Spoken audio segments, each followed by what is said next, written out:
Inside New Orleans Sports with Eric Asher is underwritten by... At Villere's Florist, we deliver the magic of flowers 7 days a week to the North Shore and South Shore in the New Orleans area. Whether it's for birthday parties, baby celebrations, Villere's provides colorful floral displays for all. With a store full of fresh-cut flowers, exotic tropical flowers, orchids, roses, and even fruit baskets, our goal is to make your vision a reality. Villere's Florist, proudly serving Louisiana since 1969. Dave Miette Insurance Agency, 504-556-0809 or davemietteINSagency.com. For over 48 years, Southern Tires and Auto Repair has provided services across the New Orleans metro area. Southern Tires offers a range of tires for all vehicles and ATVs. We also have a full suite of auto repair options, including brake repair, rim repair, custom exhaust, steering and suspension, and so much more. Southern Tires and Auto Repair, 2550 Hickory Avenue in Metairie. C&C Drugs is a family-owned pharmacy that's been serving Southeast Louisiana for over 50 years. Whether you need help taking care of an elderly family member, a growing child, or even a pet, C&C provides patient-centered care for your entire family. C&C Drugs, large enough to serve you, small enough to know you. Locations in Mandeville and Araby.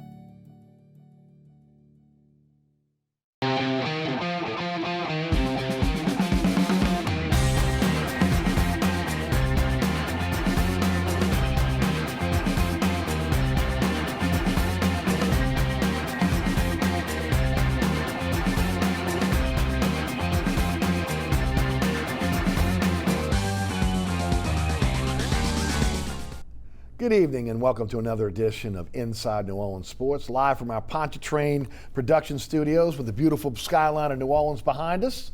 I'm your host, Eric Asher. Over the next hour, we will cover all the home teams. We'll talk about the Saints, their victory, Tulane, their victory, LSU getting ready for Mississippi State. Also the Pelicans, rumblings about Drew Holiday may be traded. Who's going to be the next coach of the Pelicans? Also high school. In 63 parishes, they're ready to go in the beginning of October. In Orleans, we're not sure when high school football is going to start. To break it down for us tonight from CrescentCitySports.com and 106.1 FM is none other than Jude Young. Jude, how you doing? I'm doing great. Always a pleasure to be on the show with you. Always good to have you. Before we get started, I always like to talk a little bit about what you guys got going on. Some good news for you yesterday, right?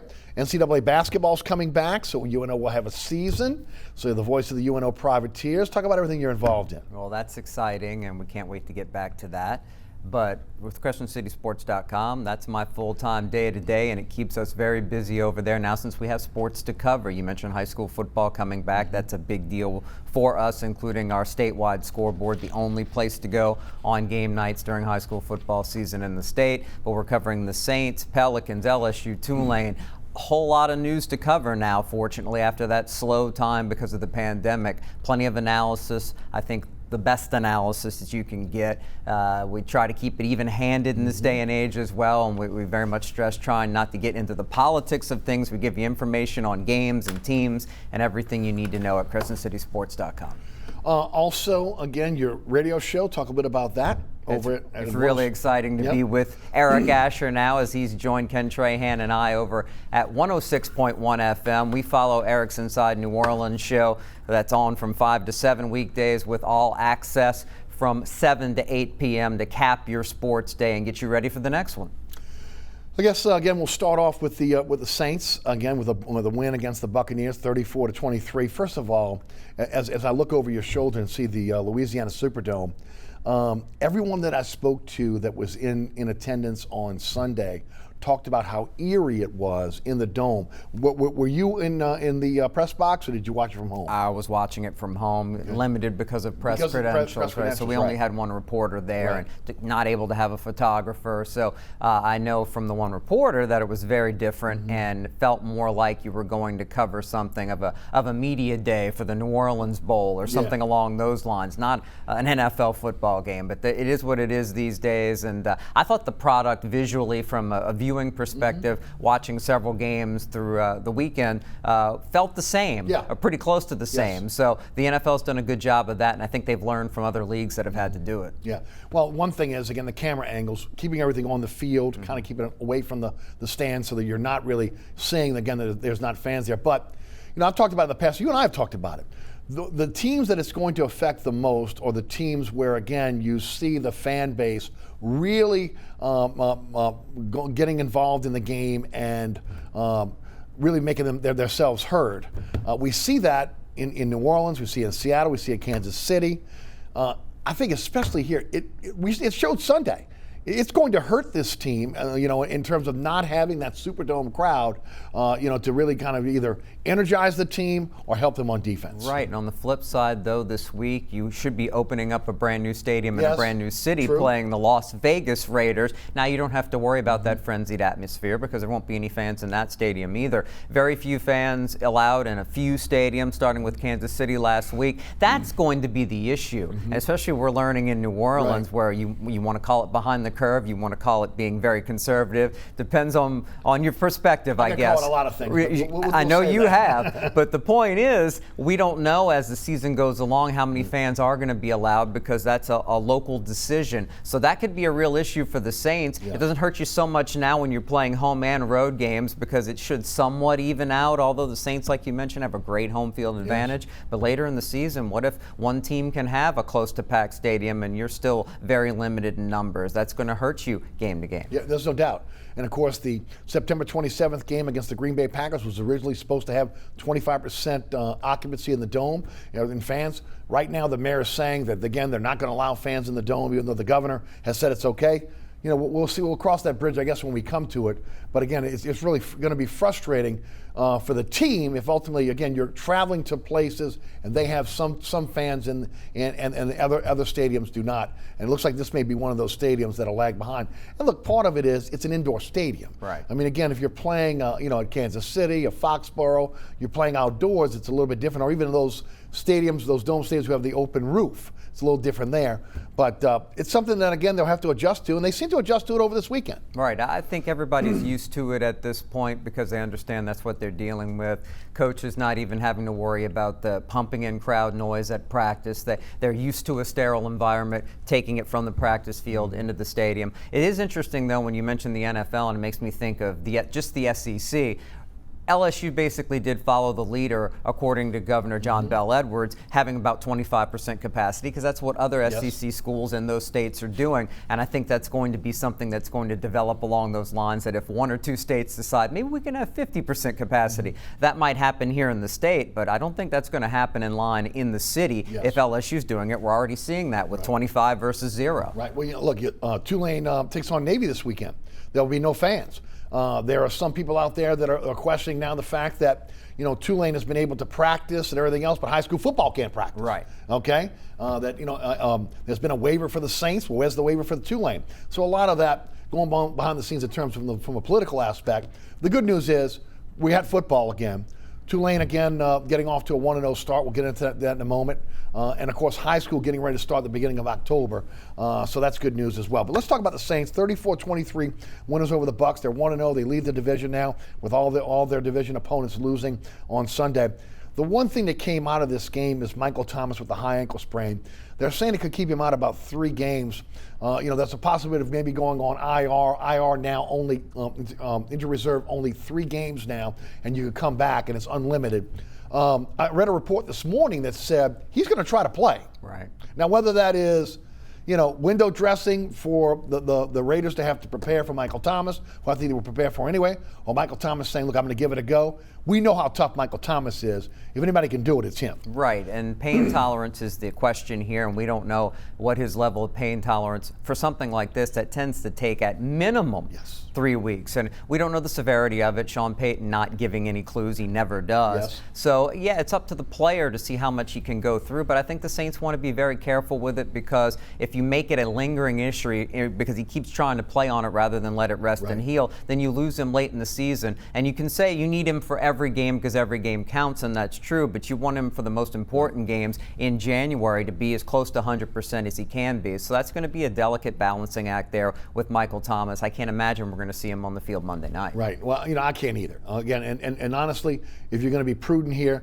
you probably want to be in a situation, you want to put him in a boot, and you want to let him heal. Because as you mentioned, high ankle sprains linger an entire season at times, and you need this guy healthy for the stretch run. Look, they're not devoid of weapons this year. I mean, you look at it, you got Sanders now that can step up your number one receiver. Kamara's healthy.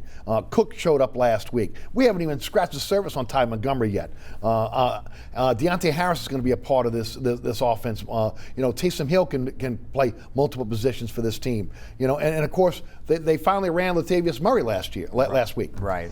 And I think the issue when you look at the Saints moving forward here is that you've got to find a way to mix in some weapons that you haven't before. Yes. Having a little package for Deontay Harris is one thing. Using him more regularly is another. I look at what they have, and they have enough to be able to mix and match and game plan and come up with playmaking opportunities. But at the same time, you lose the toughness factor that you mentioned with Michael Thomas and the ability to get you those catches, even contested oftentimes, and help you move the chains. You don't have anybody else that does that regularly. I like Jared Cook as a weapon at tight end, but I think running him into traffic on a regular basis is probably going to get him banged up. In his career, he's had the dropsies a little bit, having to do that. You can depend on Emmanuel Sanders, but even him, the other side of 30, you want to be careful. He's a slight-built receiver comparatively, certainly to Thomas. You want to be careful there. But you have enough weapons so other guys step up. And I think one thing that stands out to me is the Saints, they invested a third-round pick and traded up for another tight end. Taysom Hill plays tight end. Yes. They have two good veterans, Cook and Josh Hill. I think you're going to see a ton of two tight end sets because that really is the strength for this team, especially to have those sizable targets out there without Thomas. I think you're right because, again, what does Breeze do well? Short passing game. What happened this weekend? Again, the ball, if it traveled 10 yards, it traveled a long ways with the exception of the 46-yard catch by Cook. He's going to get the ball out quickly. We saw him getting it out in a couple seconds. Whether that was because of the pressure that Tampa was putting on him or, again, that's what Breeze does. I agree with you. Short passing game is going to still be a big part of this offense, and you'll see guys that can handle the short passing game that are going to get an opportunity to be able to play more. And that could be the tight end position. Sean Payton said he did a terrible job as a play caller, and I couldn't help but agree watching the game. You didn't look like you had any intention of testing the Bucks down the field, north-south, stretching the field. It was all east-west stuff. Too much of it against a defense with a front seven that's awfully athletic, fast in the linebacking core, and you saw the results, a lot of struggles there. I know they saw some things they liked in the red zone, and that helped Alvin Kamara make a couple plays and score. But in general, you've got to test teams down the field. You've got to stretch out that defense. If you want to be a team that's going to be accurate and move the ball consistently, short and intermediate routes, you've got to push that secondary back and create that space. And you're going to see maybe more man-to-man without Michael Thomas around, but if you can force teams in the zone because you use your weapons properly and you scare them a bit down the field, then that allows the surgeon, Drew Brees, to go to work. Yeah, I agree with you, but you also got to protect Brees. Right. And the one thing, again, that we saw this weekend, he was not comfortable in the pocket. He was getting rid of the ball quickly. He was moving constantly. Again, he wasn't sitting in that pocket, stepping up as we've seen Brees do. Again, when he's on fire, he's stepping up and he's firing the ball, into multiple receivers. He did, again, target 9 different receivers, but as mentioned, again, short passing game. That takes us to the offensive line. Ruiz did not start last week. Nick Easton did. And when you look at the offensive line, as I went back and looked at the game a second time, at times, they were overwhelmed. At times, the play calling, when you play a team and you're within your division that knows what you're going to do, and their keys, they have their keys on Kamara, what Kamara does, what Thomas does. We saw a lot of times when you put Kamara wide, you talked about the speed of the Tampa Bay Buccaneers, they were able to read it and, again, shut it down. And that's why you need to be able to run the ball between the tackles. You've got to show other teams you're going to pound it at them. If you have a front that's so athletic and forceful, Vita Vea, first-round pick, who's a nose tackle who can cave in an offensive line from the middle, and Ndamukong Suh's there. You had the edge pass rush speed of Tampa. That's what this is all about. This isn't about the Saints winning double-digit games and picking apart average to bad defenses. It's they couldn't do against last year's Vikings and got beat up front. They couldn't do consistently winning up front against the Buccaneers. and in part because in both games they didn't show a willingness to say, hey, we need to figure out a way to run the football. Using Murray more is the key, a guy who can be rugged and break tackles. Yes, Alvin Kamara can do the same thing, but you're going to lose him over the course of the season if you make him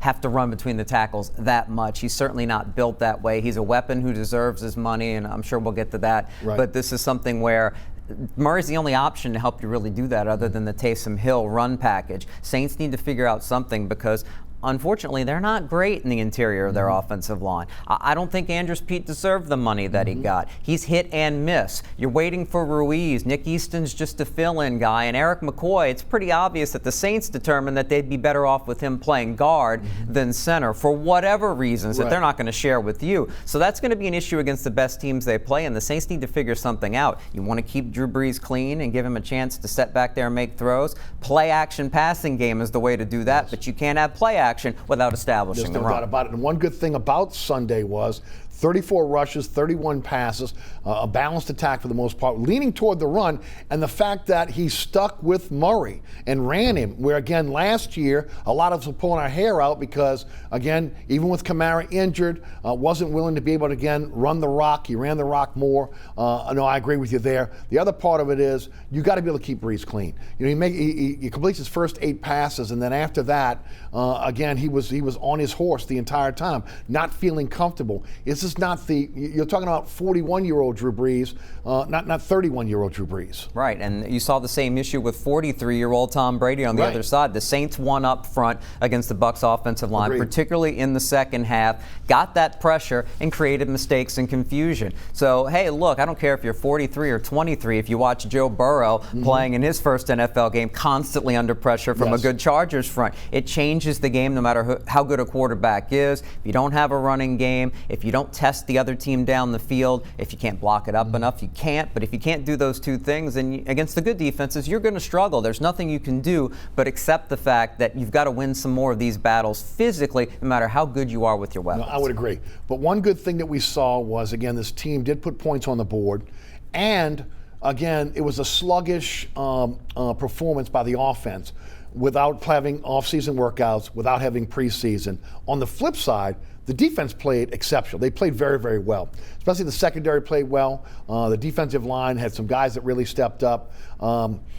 It'll be interesting to see again how this transitions going forward. But one of the things I was looking forward to see is again how sloppy it would be. Missed tackles. Didn't see a lot of it. Only saw really one bust. That bust with between Jenkins and Demario Davis on the Howard touchdown for the most part. For the most part, guys knew their assignments. That's a good thing going into the beginning of the season without a lot of off-season workouts. It really helps you to have such a veteran team and mostly intact from last year to this. We knew that would be a big factor this year with the disjointed offseason. And the Saints so intact as a team in all 3 phases of the game. It was the trio that worked together to get a victory against the Buccaneers and make it a comfortable one really in the second half. Just from a defensive perspective, when you're bringing in guys who haven't played a lot, like late last season, DJ Swearinger, he has a good camp. He's out there on the field seeing key snaps. We know Malcolm Jenkins was brought here to keep that organization in the back end, and save for that one issue, the Saints looked very much in control of what they were seeing from the Buccaneers offensively against a good offensive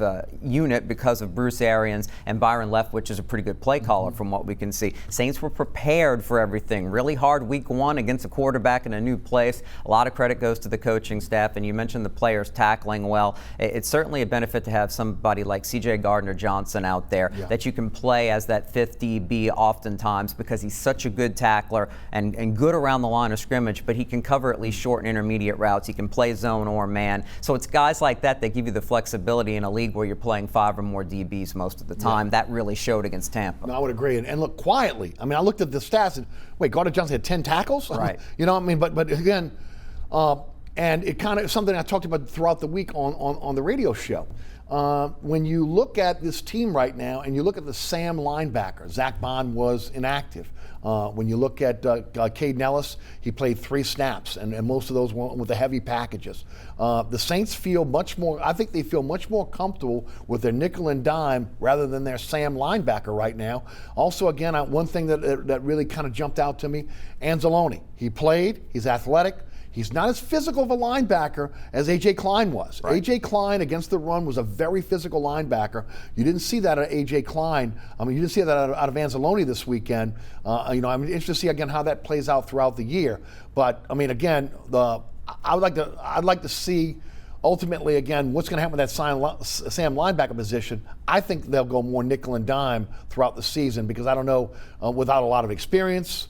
And maybe not having that Sam linebacker they feel comfortable with. And that could be a real problem in these next 2 games. John Gruden, he's a good play caller. Yes. He's going to look for advantages for his offense. And guess what? The best thing the Raiders do is run the football with Josh Jacobs. Saints haven't allowed the 1,000-yard rusher now in 44 games. They're going to be challenged by Jacobs because I think what you just said is something Gruden may force the Saints to have to do. Make them play 3 linebackers because the 2 best receivers on the Raiders roster are rookies. They have a very good tight end in Darren Waller. They're going to look to try to target him, I think, against smaller Saints DBs. But don't be surprised if you see a lot of 2 tight ends or even a fullback from the Raiders to try to force the Saints to put that 3rd linebacker on the field and see if they can establish Jacobs because they don't want to get into a shootout with the Saints because the Raider defense isn't very good. And then after that, Green Bay comes to town. They invested a 2nd-round pick in A.J. Dillon, huge running back from Boston College. They already had a Pro Bowl caliber guy in Aaron Jones who gets a lot of touches. Their 3rd-string running back is pretty good, Jamal Williams. They're going to run that the Saints, I think, too, even though it was a big opening week for Aaron Rodgers in that passing game because the Vikings are decimated and rebuilding in the secondary, taking advantage of that matchup. I think these next 2 teams are going to try to take advantage of what might be a weakness in the Saints linebacking depth. Right. Malcolm Roach came out, and again, as an undrafted rookie, kid out of Baton Rouge, went to UT, University of Texas. He played very, very well. You saw Hendrickson come in and again play well. Granderson play well, even though again you had Davenport who sat out.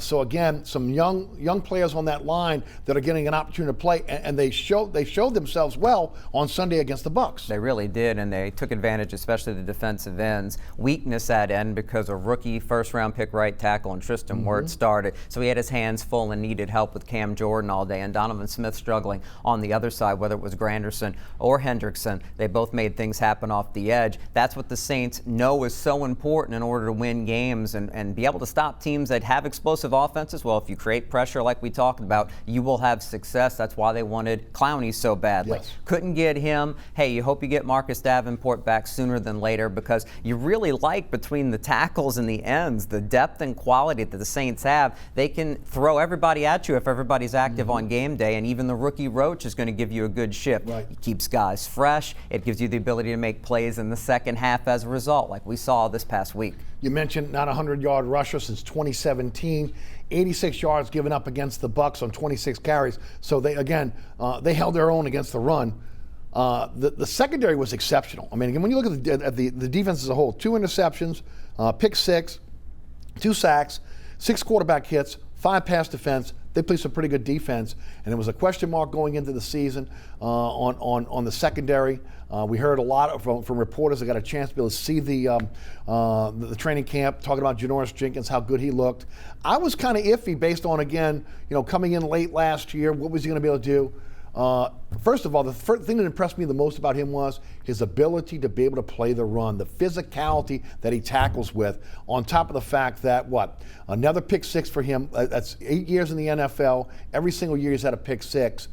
Putting him opposite Marshawn Lattimore, man, you got to if you're playing against this Saints secondary now, you're in a situation where you go man-to-man on the outside, and then it gives you a little bit more flexibility if you're Dennis Allen. Jackrabbit Jenkins is somebody who I think was saving himself a little bit on bad Giants teams and built a bit of a bad reputation for not being a willing tackler. He missed 1 tackle, a little bit over-anxious, but he's clearly physical and not afraid to do it. Now, since the stakes are a lot higher with what the Saints are trying to go for. He's a great cover corner, there's no doubt. He's getting an opportunity to be more aggressive and on an island than he did with the Giants and a lot of their schemes, so you're seeing the results. Even though he does have 8 pick 6s in his career, it tells you he's been a playmaker, and he's still the guy. Marshawn Lattimore is still a Pro Bowl caliber guy, so you can match up there. You may see a pass interference flag or 2 here and there against good receivers. That's the cost of doing business, right? Absolutely, because if you're not aggressive like that, they're going to make plays anyway. I wasn't worried about the secondary as a whole as far as the starting corners and the depth they have at nickel at safety, not even a little bit. I'm extremely concerned, again, about no depth on the boundary boundary. Yep. We talked about it the last time Yes, I was we on did. the show. It's still there. Jenkins missed a few plays getting shaken up on a tackle, and what happens? They immediately attack Patrick Robinson like we saw in overtime of the playoff loss, and he gives up a big play because he's not equipped to play out there. They don't have anybody on the roster, even a healthy P.J. Williams who can do it, and I don't know where the answer is going to come from. If one of Lattimore or Jenkins gets hurt, they're going to have serious problems. It's going to change the way they play. It's the biggest thing that they didn't do in the offseason. If you want to talk about the additions, Sanders, Montgomery, go right down the line, what they did in the draft, not getting that corner that can play the outside specifically is going to come back to bite them. I agree with you 100%. But again, on Sunday, they play well. Marcus Williams got a pick. Malcolm Jenkins seemed like he played pretty well for the most part. But the secondary as a whole played very, very well with, again, C.J. G.J., just playing phenomenal in the box as well. And then the special teams. Again, the coverage units were exceptional, gave up 0 yards in return yards. Thomas Morstead is the NFC Special Teams Player of the Week. You had Marcus Hunt, who came off of the expanded practice squad, who blocked a field goal. Benny Fowler, who comes off the expanded practice squad and is active, and of course gets the sky kick from Morstead. So you had 2 of the 3 phases that I thought played exceptional on Sunday. And that's how you fill out the back end of your roster, and the Saints have valued it so much the last 3 years. Sean Payton wanted to flip his special team from being a potential liability or just there to being an asset. We definitely saw that week 1. You have a great kicker, reliable, and Will Lutz as well, who's going to bang it through the end zone every time and can be relied upon, short, medium, and long kicks. Morstead, a great punter.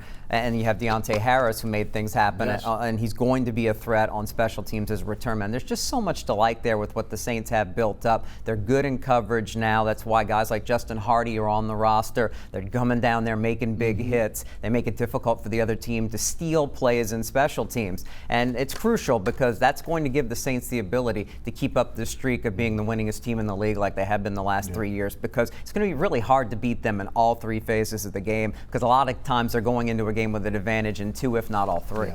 That's a guy that you really wish could develop as a corner, Justin Hardy. Right. Because he is a great special teams player. But again, right now, as you mentioned earlier, there's not a backup corner on the outside. Before we get to the Las Vegas Raiders, let's talk about what happened off the field last week.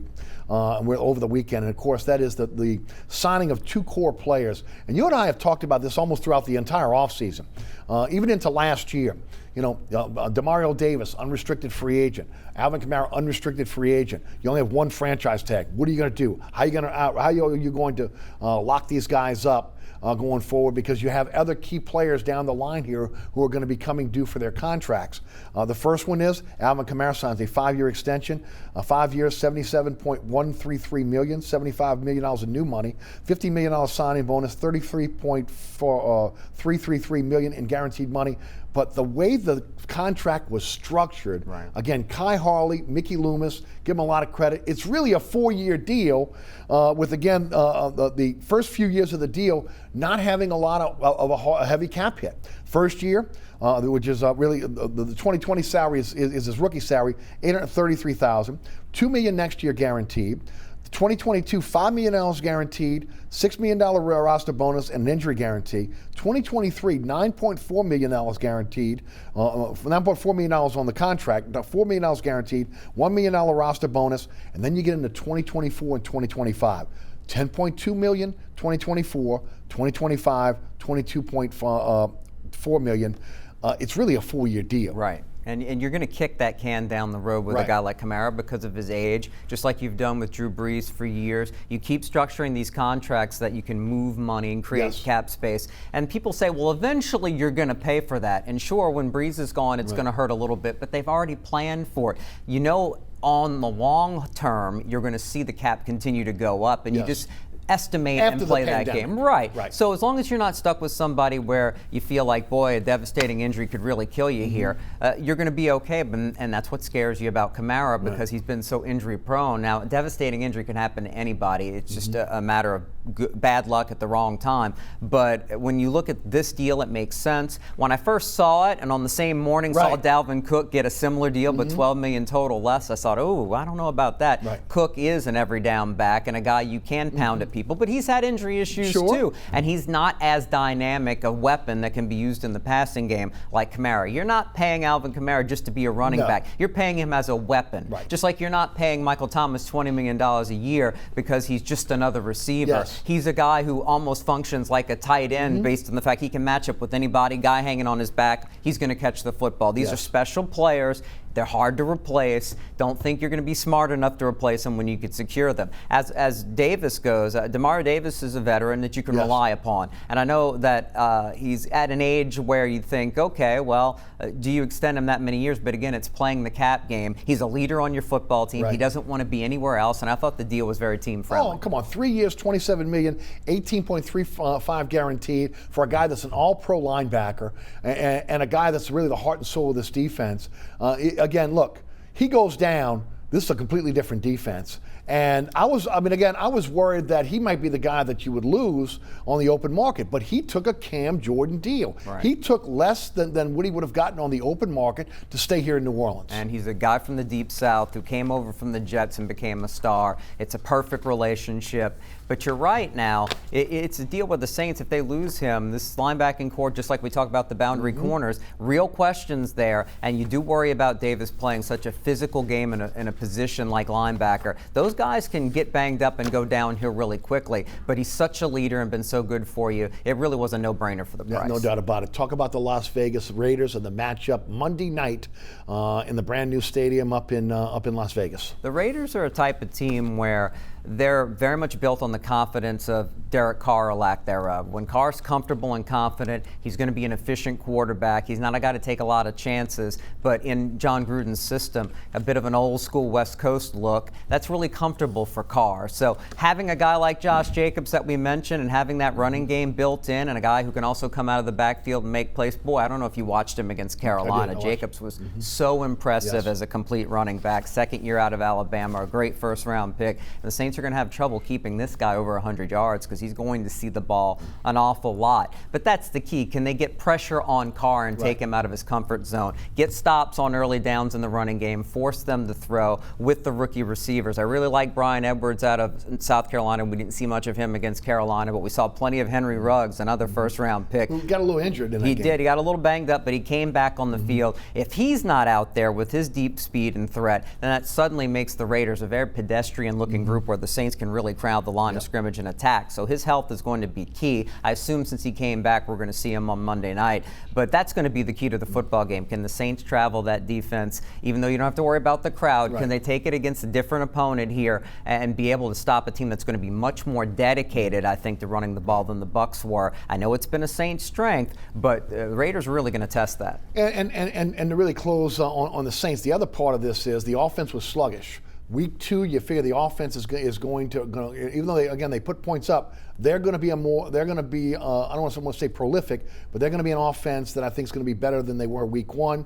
I think when you look at the layoff with the lack of preseason and off-season workouts, we always see the first 2 weeks of the NFL where you really can't get a handle. This may go 3-4 weeks to the first quarter of the NFL where we get a handle on these teams. But if the offense shows up, all of a sudden now you put the Raiders in a position where they can't run the football effectively, and they got to throw the football to be able to stay with you, and then that allows you to be able to pin your ears back, rush, and of course let that secondary loose. And even without Michael Thomas, they should be able to do that. You should expect that because the Saints do have enough weapons, and the Raider defense was as mediocre as I thought it was. It was very easy for Carolina to consistently move the ball with Teddy Bridgewater, new weapons on that offense, new coordinator coming straight from college to the pros in Joe Brady. He's really good, but it was really easy for Carolina to get what they wanted, and they didn't overly rely on Christian McCaffrey. So the Saints don't have to do that with Kamara. I think they're going to find matchups that they exploit. You just hope the Saints get off to a good start, like you said, because you're playing a young team with a good offensive play caller that's got a little bit of confidence. A lot of people think they're going to be challenging for a playoff spot. The Chiefs are the class of that division. It's wide open in the AFC West after that. So you don't want a young team to get confidence early.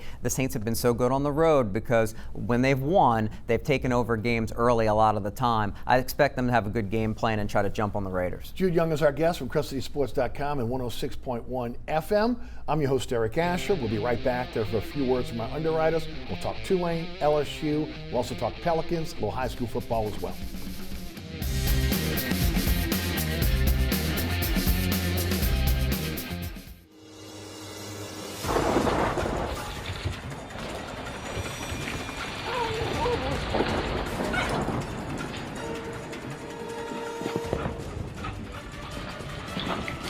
Experiencing rough weather with a bad roof can be a nightmare.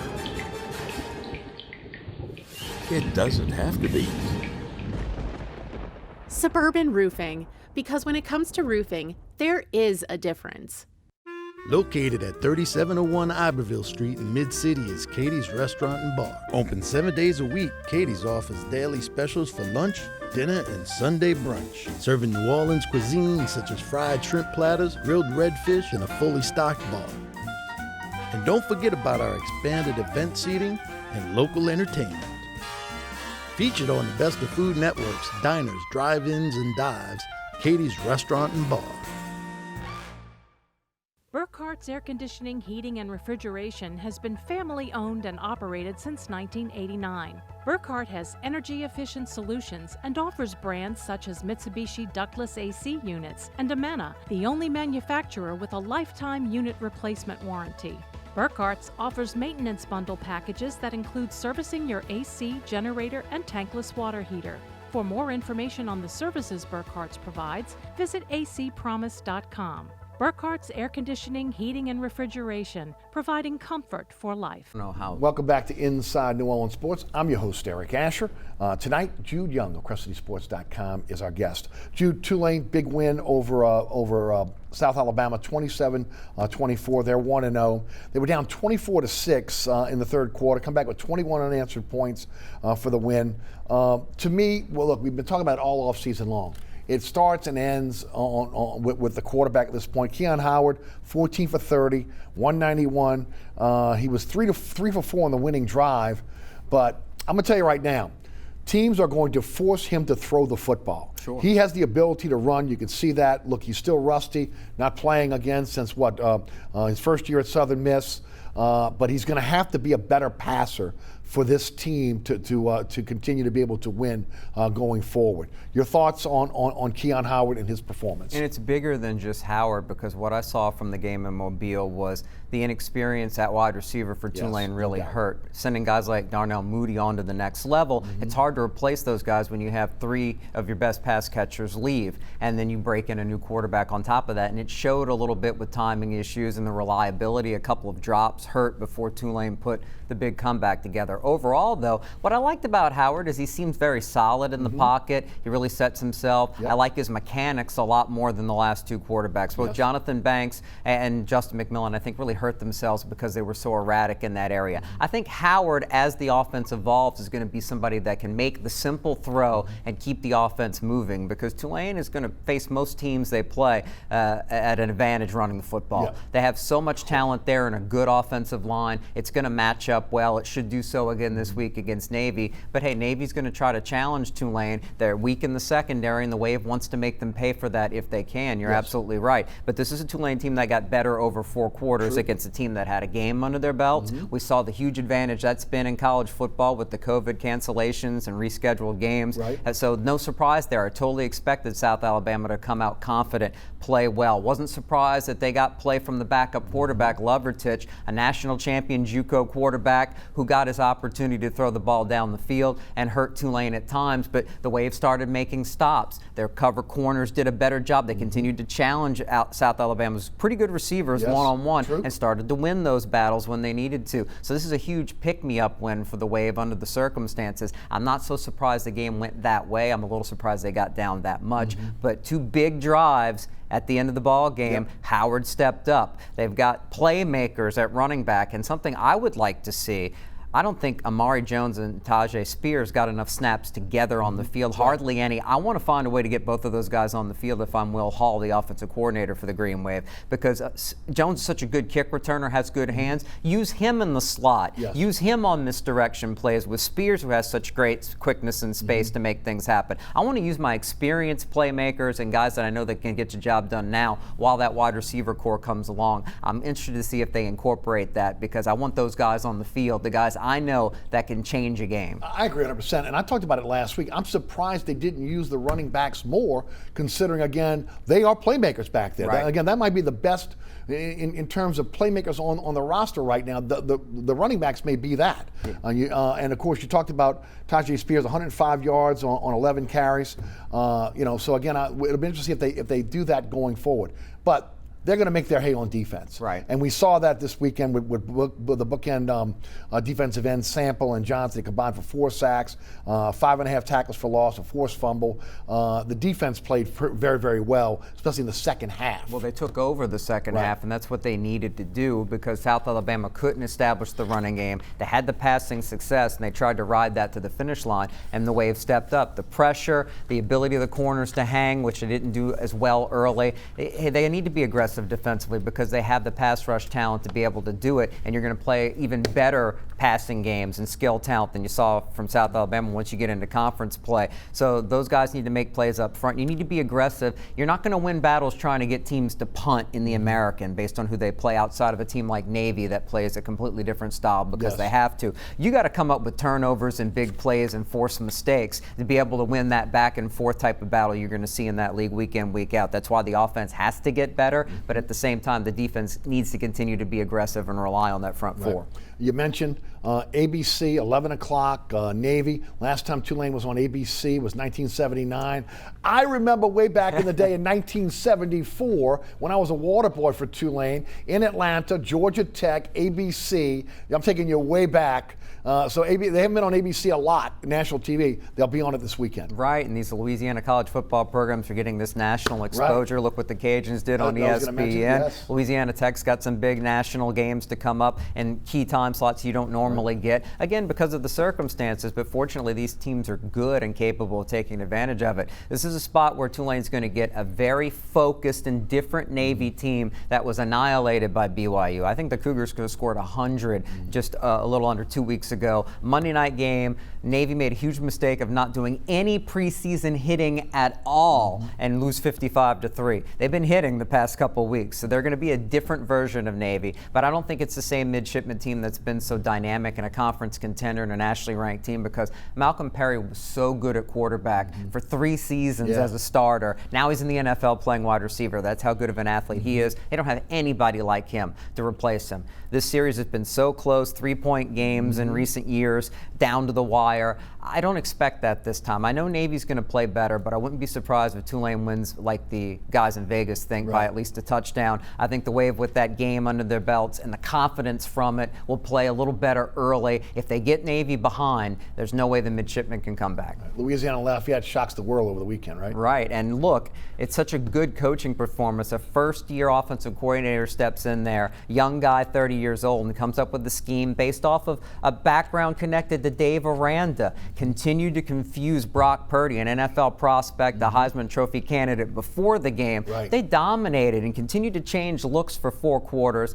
Talk about being good in all 3 phases of the game. There's a reason why the Cajuns have been in the Sun Belt title game against a nationally ranked App State 2 years in a row. It's because they're good on special teams, a punt return, a kickoff return for a touchdown, and an offense that can grind the clock and run the ball at you. That's such a well-built program. Can they get over the hump against App State? That's what you want to see a few weeks down the line. No doubt. Let's talk about LSU. First of all, Ed Ogeron will be on 60 Minutes, their season opener this weekend.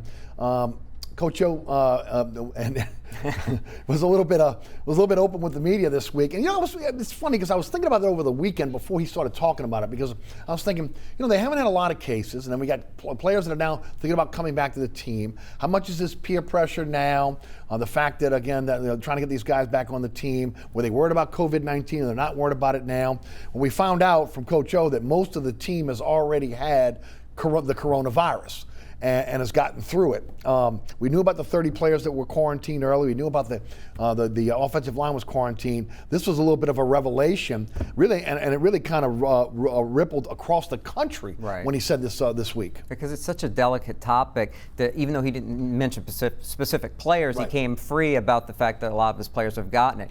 People want to ignore the percentages for young people in that range, that you have such a minuscule chance of having any problem, particularly when they've been tested like the LSU players have, including for the concerning myocarditis heart condition. That they know how healthy or not healthy players are, know who they need to protect. And in this case, you can argue, and again, I don't want to start a controversy, you can't argue that maybe the best thing to happen for a program in the preseason in the COVID era is to have it go through your young, healthy team and be on top of it and put it behind you. Even Coach O said, though, even though there seems to be some evidence to say chances are you're not going to get it again once you've had it, we're not 100% sure of that yet. And Coach O said that. So I thought his comments were fair. Right. This will help the scientific community as well. No Look, doubt. when you're in a situation where you're in a semi-bubble, because that's what it is, a semi-bubble, and you got these players that have contracted the disease and they've gotten through it. And we had the Louisiana Tech game with Baylor that got suspended because of the 38 players. I mentioned this week on the radio show. Look, we know what we don't know about coronavirus. It's been that way since the beginning. So when you've got football teams and you got the NBA that's in a bubble, and you got the football teams now that again where the NBA is not getting sick, but the college football teams are, we're going to find out about long-term immunity. Right, and we're so concerned about contact tracing and being able to find out everybody being tested and when, to be able to figure out how this virus is able to spread, how easily, amongst what age groups. At least college football is giving you that opportunity to track it like you mentioned. You're not getting that opportunity for these students who are at some schools only doing remote learning. But do you think they're sitting inside all day, 7 days a week, especially on the weekends? No, and a lot of them are getting it and not realizing it, asymptomatic, and it's gone, and you can't really track that with them. At least with the football players, you're actually helping the stats and the numbers and having the best possible medical care and oversight. No doubt. It's the comings and goings that, again, you're looking at the LSU football team. This week, Neil Farrell has said he's coming back. There's at least a flirtation between Tyler Shelvin's family and the LSU program again. The family reached out to Coach O this week. So far, he has not heard from Tyler Shelvin. They're thinking it's a possibility he may come back. We had a situation where Nelson Jenkins left the team for a couple weeks. He's back now. A lot of comings and goings for a team that really lacks depth, especially now along that defensive line. Be good to get some of these guys back. And that's why it's huge to get Farrell back at a point where, unlike Shelvin, if he were to come back, Farrell shouldn't be coming in grossly overweight like we heard from Coach O. That Shelvin's continuing to deal with that particular problem. So can you even get him ready to be a factor in a short season that's starting very soon? Farrell, though, is going to play a bunch. You were looking at having two freshman defensive tackles, second on the depth chart. Now Farrell can come in, play there, maybe a bit of strong side defensive end as well, where you really lack depth and experience. So getting him back is huge. Coach O keeps bragging on his defense, says defense looks better now than it ever looked last year. And at the very end of the season, particularly in the national title game against the best team you could hope to play, with a first-round top overall pick at quarterback, talent everywhere, defense looked pretty good against Clemson, didn't it? That's high praise. I think some of it is some of the lingering animosity that I always thought was there between him and Dave Aranda, but it's also confidence in Bo Pelini, because Orgeron wouldn't be saying that to set up his guy to fail. No way. And of course, Jamar Chase this week officially declared for the NFL draft. He is not coming back. And of course, it's September the 26th, the opener against Mississippi State at Tiger Stadium. Some big things happened within the last 24 to 40 hours when it comes to the college game. The Big Ten is now going to play an 8-game season. They're going to be a conference schedule. It's going to be starting on the weekend of October the 24th. That puts them in line for the college football playoffs and a national championship. My guess is the Pac-12, which will be meeting next week, will also follow suit, which means the other conferences then that again have been we're postponing to spring football. There's nobody to play. You're going to have to play fall football. So it looks like by October, we'll have all college programs playing, or at least most college programs playing. Well, it sounds like the MAC isn't going to play no matter what. That ship has sailed for them, and they don't have the NFL draft pick conundrum that the Power Fives do, and it doesn't sound like the Mountain West is making any major movement. They tend to align with the Pac-12, though, so they could rush that and make it happen. We'll see. But I'm not surprised by any of this. I'm not either. And again, it goes back to what we were just talking about. These players at these schools, particularly when you talk about the Midwest, the Big Ten, and we'll see it with the Pac-12, most of this is all remote learning. So it would be just the players getting the best possible care, constantly tested, knowing their health conditions that need to be of concern, and handling those issues, and letting the players and the parents who made the big push en masse for their kids to play, now they're going to get to play. And in the end, personal responsibility used to be something in this country. I don't know what's happened, but in this case, those players, those parents, they have the choice. They can opt out with no penalty, or they can play in these other leagues that are playing. So all the leagues should be playing, in my opinion. I agree. A lot of pressure on these leagues to play, but also a lot of pressure on money as well. No doubt. The money these schools are going to be losing by not playing. Plus, again, you're looking at the possibility of players opting out, going to the NFL draft. Also, out of sight, out of mind when you're talking about recruits. You know, if the SEC's playing and the Big Ten's not, you know, what happens when you start, or the Pac-12's not? When those big recruits are looking to go somewhere, they're going to be thinking, they're thinking spring football. They're thinking what's happening in the fall. It can hurt them in recruiting. There are a lot of reasons why those guys are coming back to the table now. In this case, that last issue you mentioned, recruiting, both short and long-term ramifications, has been even more important than the money. It looked like the Big Ten was willing to eat the money and try to throw a little put-together spring football on their network and Fox and hope to make do with that. But it came down to the fact that the current players were unhappy, and I'm sure the recruits were unhappy to see these schools not playing. And in the end, that won out. Not any medical revelations like they're claiming. That's a complete joke. No, that's ridiculous. You know, the instant testing, everything else, all that it's been around. That's window dressing at best. High school football. What's going to happen here in Orleans is going to be the big question. High school football opens up October 1st, everywhere but Orleans. Orleans staying in Phase 2. Hopefully the mayor will move the city into Phase 3. The Jefferson Parish Council has offered Orleans Parish schools, Jefferson Parish Recreational Department playgrounds to practice on and facilities to be able to play in. Kyle France of the Superdome Commission came out about a week and a half ago and said the Shrine on Airline would be available for Orleans Parish schools to be able to play if they wanted to play. The good thing also about this is they're being flexible. The council put a resolution together yesterday in Jefferson Parish saying, look, they can rent the fields, but if something happens and they go back to Phase 3 at Orleans, we'll tear the contract up. No big deal. You don't owe us anything. Right. They just want to be able to get these kids on the field. Look, rightly so. A lot of kids in Jefferson Parish go to school in Orleans Parish, some of these private schools. So again, that was what Impastato, the council member from Jefferson Parish, was talking about when he was saying, you know, this is a regional thing. It's not just about Jefferson Parish. It's about also our kids who play in Orleans Parish but want to have an opportunity to get their season in. Hopefully the mayor will acquiesce and we'll see high school football. But man, it's putting the Orleans Parish schools at a disadvantage. And particularly Orleans Parish public schools. Yeah, the private schools are going to find a way and are finding a way around it. The public schools are already having to make concessions here and plans to try to get on the field, including Edna Carr had to give up a home game against Catholic of Baton Rouge. They're going to go up there now. A lot of these flippings to stadiums outside of Orleans happening. The private schools are eating up, and they've almost completely eaten up the dates at Joe Yenny, at East Jeff, West Jeff's Memphis Stadium as well, because they're going to play no matter where they have to play, and they're putting it together. Why are you going to hurt the public schools? And I would think if I'm the mayor and I think about my constituents and I think about my voting blocks, you're hurting people that are never going to forgive you for this if you don't clear the way for these kids to play football. And I have a feeling late, but better late than never, she's going to do it. Well, political pressure is going to be enough that she's going to have to do it, I would think. But again, look, she's been immune to political pressure up to this point. Who knows at this point? But when you've got the Saints playing, when you got Tulane playing, and you don't have high school, that doesn't look good. Right. Doesn't look good at all. And, look, last year, these seniors, they got that senior ripped away from them. And now you're looking at the possibility of had this happening 2 years in a row. Just really, really tough on the student athlete as well as, again, the parents and the schools as well. Let's shift gears to the Pelicans. And we'll talk about the coaching search in a moment, but this is not a revelation. You and I have talked about this for the last couple years. You've talked about it on your radio show. I've talked about it on my radio show. We've talked about it on this show.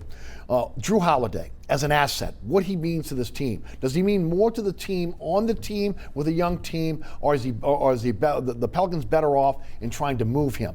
He has 2 years left on his deal, $26 million this season, and then a player option in 21-22 for $27 million. So really, you've got 1 year of Jrue Holiday. He can choose to opt out if he'd like, and then you get nothing for him.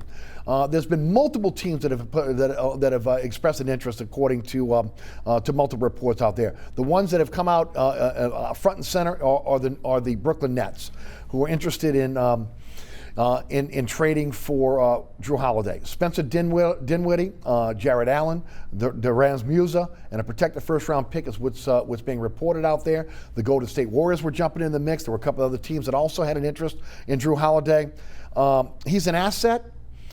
And I think the timing should have been, if it would have been me, I would have done it a year ago. But David Griffin coming in probably wanted to hold on with a young team. I can't see how he doesn't move him in the offseason. And it's really worked out that it looks like he's held his value as an asset. But Absolutely. You're getting to a point with his age he's that 30 years old. You're going to gamble that. Now, that doesn't mean he won't be able to play because he has a little less wear and tear because of the injuries into his mid to late 30s with modern conditioning and nutrition and everything else that goes involved there. Because, hey, look, Chris Paul, he went from an albatross to an asset again in 1 year. So it can happen, but the Pelicans can't play that game, particularly with the salary issue there. I think in the big picture, too, you need to be looking to trade Holiday, and I think you need to trade J.J. Redick with his comments recently. In the last few days, he does his own podcast, he does a lot of interviews, and he basically made it clear, without making any threats or any demands, that he'd like to go ring chasing. You got him on a 2-year deal, he's got one left. You've got an asset. Maybe you look to flip him, too, because he's not here mentally for the long term, even though he's a true professional. And then there's Lonzo Ball. Why don't you make your decision on him, too? They don't have championship-level guards. Maybe they can build on Nickeil Alexander-Walker. He's a long-term developmental guy, but is he a starter? We don't know, but he's usable. He's somebody you want to see develop, I think, but he could also be a trade asset. I think all the guards on this roster are on the table, and they should be because the strength of the team is in the front court. I don't see anybody other than Holiday with a different kind of mix potentially being part of a long-term championship-contending backcourt. Yeah, I agree. And look, everything at this point is up, with the exception of Zion Williamson and Brandon Ingram. Anybody else on that team is fair game. Also, again, there are a couple other players that I'd like to see them keep, but those are the two key guys that they have to hold on to. And it also comes down to what's going to happen next in terms of fit. And of course, Trajan Langdon is staying on with the team. He turned down the Kings' president of basketball operations job, but now there's a coaching search going on. What are your thoughts there? Well, I can't tell you what they should do. I mean, there's so many different ways they can go. It depends on how they want their team to function. Do they want to be up-tempo? They want a coach that's better known for his background in building a team that's defensively strong. Look, I think you got to score, though, in the NBA. So I'd lean towards a guy who understands the analytics and understands how to play with tempo and maximize possessions. I think that's really important because you want to maximize the scores that Zion and an all-star forward that you have can be already. You've got those two guys, you know they can get buckets, who can maximize their ability and then fill around those pieces. But you still need one guard who can take the ball in his hands and make things happen as a creator and or as a scorer as well. And one guy that we've talked about who can protect the rim at both ends, be a rebounder, be a garbage man, be a defender. So I think those are important no matter who the new coach is, but they got to get the new coach first before they make any big changes on the roster. I agree with that. And look, the other part of it is, and I've talked about it over and over again, since Rondo left, since Chris Paul left, they need an alpha in that locker room. Now, again, last week or a couple weeks ago, I had Jeff Duncan on the program. He said, do you think Zion's going to be that alpha? Maybe, but he's not going to be the alpha right now. And he's not like that personality-wise. He's more of a fun-loving kid. And yeah, he can be a guy that could develop into an unstoppable force who believes in himself, makes the plays and gets the job done. But that's going to take time, and there's something to be said for having at least one veteran guard who's a dude, who's a guy who believes in himself and can make things happen with the basketball, and make sure you get into your offense and get those studs the ball. I agree 100%. You just wish that Chris Paul wasn't making a fortune, because he'd be the perfect guard for this team at this time with these young players. And it wouldn't be shocking, even with that fortune, where the Pelicans are right now, that they might take a shot on him. Well, wouldn't be surprising. I definitely would welcome him back, no doubt about it. Jude Young, CrestCitySports.com, 106.1 FM each and every Tuesday night. Following my program. All right, thanks so much for tuning in. Remember, there's a rebroadcast of this program each and every Friday night right here on WLAE at 10 p.m. Also, you catch us across South Louisiana, Friday nights, 9 o'clock on Pelican Sports Television, and now Saturdays at 5 p.m. Also, you can catch us at 2 a.m. for you night owls out there like Jude and I on Saturday morning on WLAE-2, the Deuce as we call it here. Also, you can catch all the previous episodes of this program at ericasher.com and the WLAE-TV YouTube page. You can catch me on the radio, 106.1 FM. That is weekdays 5 to 7 p.m. Also, you can listen live at ericasher.com. The iHeartRadio app is where you can listen live. Also, the TuneIn Radio app. You can check out Jude and Kenny Tran at 6 to 7 following my program. Special thanks to Jude Young for joining us on tonight's show. Also, to our fantastic underwriters who make this show possible. Please support those underwriters. And also to the WLE production staff, including Ron Yeager, Jim Dotson, Tommy O'Connor, Tommy Failer, and my director, William Hill. I'm Eric Asher for Jude Young. Thanks so much for watching. We'll see you next week for another edition of Inside New Orleans Sports.